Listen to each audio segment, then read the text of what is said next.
What's going on, guys? Derrick Jackson here, and today I am joined by my lovely wife, Danae, and we just wanted to address a couple of things. You know, we understand that some of you may have already heard, maybe not, that this chapter of our marriage is one that was preceded by a marriage that I completely failed. And I would say it just started around August, maybe September of last year. But, you know, a lot has been said already about what was the cause and all that other stuff. Some of it is true. Some of it is completely false. But the truth is, and I'm saying it here now, is that Derrick Jackson was involved with other women outside the marriage. And by involved, I want to be clear, I'm not talking about just casually kicking it, maybe a lunch or something like that. I'm talking about as serious as sex, to sexual flirtation and meeting up and that kind of thing. And some things that otherwise may be considered okay by some in terms of like just chatting or checking on people or being checked on by people that I've had a previous encounter with.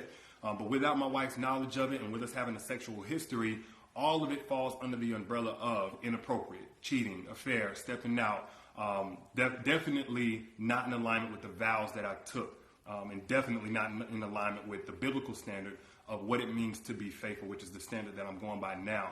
Now, I'm saying this publicly, not because I'm, married to you guys. First and foremost, I'm accountable to God. Then I have to be accountable to my wife, in which we've already had this conversation. I've already told her literally everything. I've given her basically a roll call list. If I've said hello to a woman in the last 12 years of me knowing her, she knows about it. But now that it's been made so public, it's important that I first off let you guys know I do not stand by those actions. I don't want to encourage anybody to do that. And then secondly, I know that I cannot build a platform preaching certain things, preaching against certain things, and then in my real life live contrary to that for any amount of time or any length of time to any extent and think that I can't be held accountable. You know, the same way that I preach, men and women in this situation need to face consequences of their actions, deserve to be held accountable. Guess what? Derrick Jackson's no exemption. He's not exempt from that. I'm also not a victim. Nobody made me do this. She didn't make me or push me to do it. The next person didn't make me. No friend influenced me. It don't matter how I was raised and what trauma, whatever. Look, I made decisions. I made a series of decisions that I got to account for. There's no excuse or justification. I've already made that bet and have had to lie in it. And now we're finally getting on to the other side personally in our own healing, in our own marital oneness. And now this is being made public to you guys. So we're bringing that forth to you guys to let you know where we're at with that. But did you want to say anything? Yes. So I do want to just add that I agree with what you just said. There is no justification for bringing other women into our marriage on any level.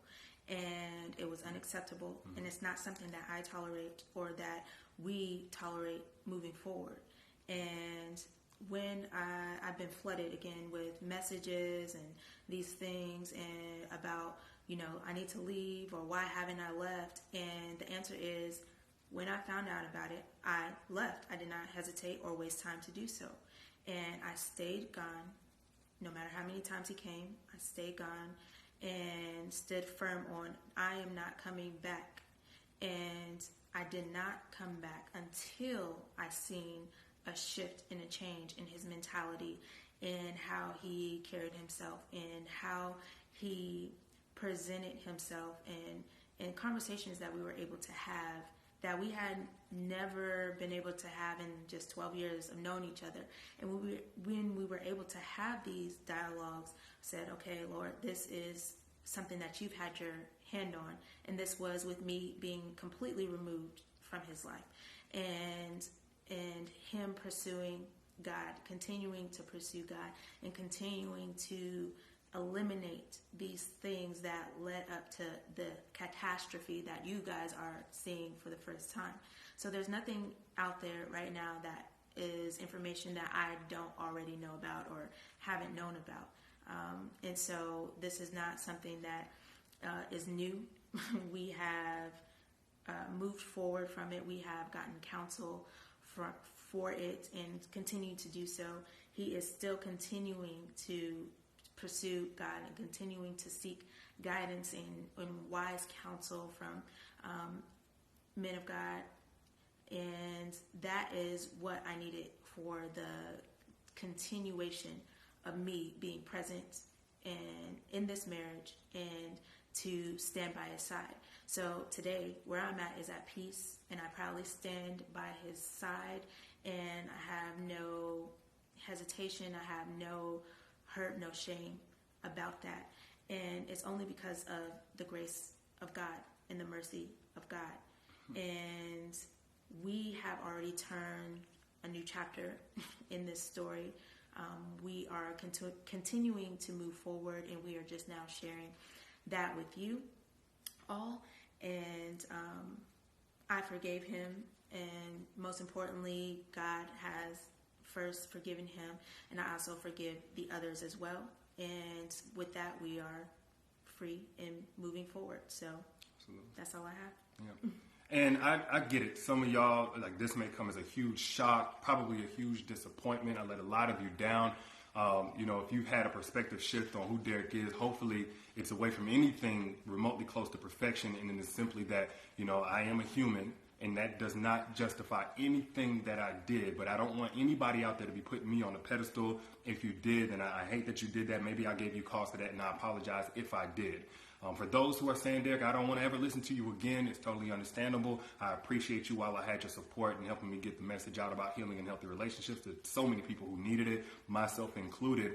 And for those who are going to continue to support, man, I appreciate you like never before, because I know it's not going to be easy going forward, at least for a little while so many things are still fresh and attached to my name. But for everybody out there, if you get nothing else from what I've ever said over the last 9 years or right here in this video, please get this. Nothing is right until it is right with God. Mm-hmm. Nothing works until it comes into alignment with biblical standard of how God told us to do things, especially when we're talking about a marital, spiritual covenant. Yes. You cannot do this by your own understanding, your own intelligence, your own willpower, your own values. You have to have the grace of God to break free from certain things, to stay away from certain things, to not operate from your lowest self, whatever it may be. And it's because it's really only by God's grace that we're even able to be here on this video, holding hands. Well, like a year ago, 7-8 months ago even, I couldn't see this happening. I thought it was over, and I already had begun establishing my relationship with God. But that's the fruit of bringing things in alignment with God. And the mess that's been made, the mess that's now being made public from last year and years past, that's a result of getting out of alignment with doing things God's way. So that's where I stand. That's where we stand. And again, we appreciate you guys, and we'll see you soon. Peace.